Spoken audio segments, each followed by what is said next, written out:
चुनाव के कुछ ही दिन शेष और आम सभाओं का दौर जारी।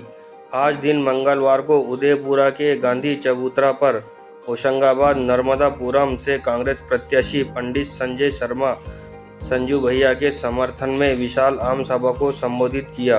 कांग्रेस के प्रदेश अध्यक्ष जीतू पटवारी, पूर्व प्रदेश अध्यक्ष अरुण यादव, राज्यसभा सांसद विवेक तन्खा, जबलपुर विधायक लखन घनघोरिया, विधायक आरिफ मसूद, पूर्व सांसद रामेश्वर निखरा, पूर्व विधायक कुणाल चौधरी एवं हजारों की संख्या में कार्यकर्ता मौजूद रहे।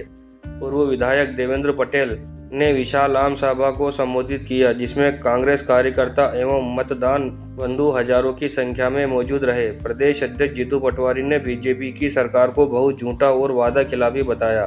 विधानसभा में जो भी वादे किए थे वह सब झूठे निकले, जैसे कि सिलेंडर 450 में देने का वादा किया, नहीं दिया। गेहूं 2750 रुपये में खरीदेंगे, वह भी नहीं खरीदा। हर वादे को झूठा बताया। जीतू पटवारी ने कांग्रेस प्रत्याशी संजय शर्मा के पक्ष में मतदान करने की अपील की और बदलाव लाने का वादा किया। आज इंडिया न्यूज़ 24 से जिला ब्यूरो मनोज शर्मा। क्षमा चाहता हूँ, सबके नाम दूंगा तो समझ ज़्यादा लगेगा। बोलने के लिए आदरणीय जीतू भाई तन्खा जी भी रह गए हैं, उनके द्वारा सब बात रखी जाएगी। जीतू भाई, उदयपुरा में भाषण का कोई ज़्यादा हमारा विषय नहीं है। देवेंद्र भैया ने सब बता दिया, विधायक जी ने। और विधायक जी, हार जीत चुनाव में चलती है, लोगों का स्नेह बना रहे, आपको लोग बहुत चाहते हैं। आप पूरी ताकत से लगे रहो, दोबारा फिर जंग होगी। भीड़ तो आती जाती रहती, भीड़ तो ये कहें तो बंद, तो रात को 10,000 की जोड़ देना, जब कहें जब ये भीड़ नहीं बुलानी थी। कि हमारे कार्यकर्ता और जो हमारे साथ कंधे से कंधा मिला के चलने वाले लोग हैं वो यहाँ उपस्थित है। अब आप सबको प्रणाम करते हैं कि आज कितने गर्मी में 42 डिग्री टेम्परेचर और आप सब दोपहर से यहाँ पर उपस्थित हुए हैं। बहुत हमारे वरिष्ठ लोग हैं जो नियमित आराम करते हैं, दोपहर को गुंडा भी नहीं किया और छोड़ के आए हैं। सारे काम छोड़ के आप आए, आप सबका मैं प्रणाम करता हूँ। 26 तारीख को पूरे संसदीय क्षेत्र में अच्छा मतदान हो, ये हम प्रयास करें। उदयपुरा के लोगों से वोट मांगे कि नहीं मांगे पर जी है। उदयपुरा के सभी जो यहाँ उपस्थित हैं, घर में बैठे हैं, दुकानों में बैठे हैं, सबके लिए दोनों हाथ जोड़ के प्रणाम करता हूँ। और आपके यहाँ आखिरी दिन आया हूँ उदयपुरा। बीच में जब हमने देखा कि चुनाव ठीक हो जाएगा, जब उदयपुरा जाएंगे, पूरा संसदीय क्षेत्र का दौरा कर लिया। जब लगा कि अब ठीक है, उदयपुरा चलो, अब चुनाव जीतने वाला है। ज्यादा पीछे होते तो आपके पास नहीं आते, कह चलो आराम से चलिए। और आप सब जितना सम्मान उदयपुरा के कार्यकर्ताओं को करें, उतना काम में बहुत अच्छे लोग यहाँ निवास करते हैं, नागरिक भी अच्छे हैं। आंदोलनकारियों का है, आतंकवादियों का है, इस तरह के शब्द लोकतंत्र में एक प्रधानमंत्री को शोभा देते हैं।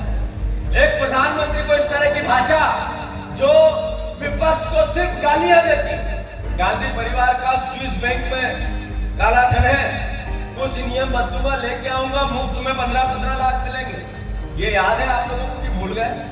10 साल हो गए, स्विस बैंक की लिस्ट नहीं आई, नियम नहीं बदले गए, उसमें से किसी भी रूप में एक रुपया भी नहीं आया। और अब प्रधानमंत्री एक शब्द भी उसमें नहीं बोलते। SBI की लिस्ट आ गई, बॉन्ड, उसको रोकने के लिए प्रधानमंत्री जी ने एड़ी चोटी का जोर लगा दिया। वो तो सुप्रीम कोर्ट का भला है, उन्होंने देश के सामने लेके आए कि अगर कोई सबसे करप्ट पार्टी है तो भारतीय जनता पार्टी। किसी के पास सबसे ज्यादा काला धन है तो भारतीय जनता पार्टी के पास है। और उन्होंने उस बांड की पूरी बीजेपी की और नरेंद्र मोदी की कलाई खोली।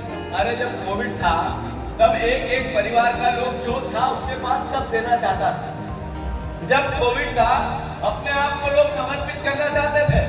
उस कोविड में भी पूना वाला जिसने वैक्सीन तैयार की थी, हम घरों में बैठ के टीवी देखते थे, नरेंद्र मोदी आते थे, टीवी सारी एक ही बात चलाती थी, वैक्सीन में विश्व में नंबर 1 हमारा देश है। नरेंद्र मोदी ने ऐसा भी कोविड में भी कर दिखाया। ऐसी बातें टीवी चलाती थी कि नहीं चलाती थी? उस कोविड के पूना वाला से भी 50 करोड़ रुपए भारतीय जनता पार्टी में जमा कराए। करप्शन के अगेंस्ट लड़ाई है। बीजेपी ने 500 करोड़ रुपया हिसाब ही नहीं दे पाई कि कहां से आए 500 करोड़ रुपया। जब कोर्ट ने पूछा कहां से आए, तो उन्होंने कहा हमारे ऑफिस के सामने कोई बॉन्ड फेंक किया था, हमने उठाए और पेश करा। ये ऐसा संभव है? 500 करोड़ 5 रुपए फेंक जाए, उसका हिसाब लेन देन होने लगा है। ये कैश मनी, नोटबंदी, ये उस समय की जरा मायाजाल प्रधानमंत्री के अपने मस्तिष्क पटल पे लाओ। टोटल झूठ, पाखंड। मैं इतना ही कहना चाहता हूं, ये सरपंच भी हम चुनते हैं तो सोच समझ के चुनते हैं। अपना रिश्ता भी कहीं बनाते हैं, बेटे और बेटी का ब्याह भी करते हैं तो 4 बातें दिमाग में लगाते हैं। अपने रिश्तेदारों से पूछते हैं, आस पड़ोस से पूछते हैं, इधर उधर की बातें समझते हैं कि इनका खानदान कैसा है, इनका इतिहास कैसा है। तो इतिहास नरेंद्र मोदी का झूठ है, पाखंड है, भ्रमजाल फैलाने वाला है, नफरत फैलाने वाला है। और जब हम ये सब बातें करते हैं तो संजू भैया के चरित्र और उनके व्यवहार की बात भी हमें करनी चाहिए। संजू भैया का जैसा बताया गया, लखन भैया ने शेरो शायरी में कहा, एक ऐसा व्यक्ति यारवाज, दुख और सुख में खड़ा होने वाला, कभी किसी भी रूप में, आज तक इतने साल इनकी उम्र हो गई, कोई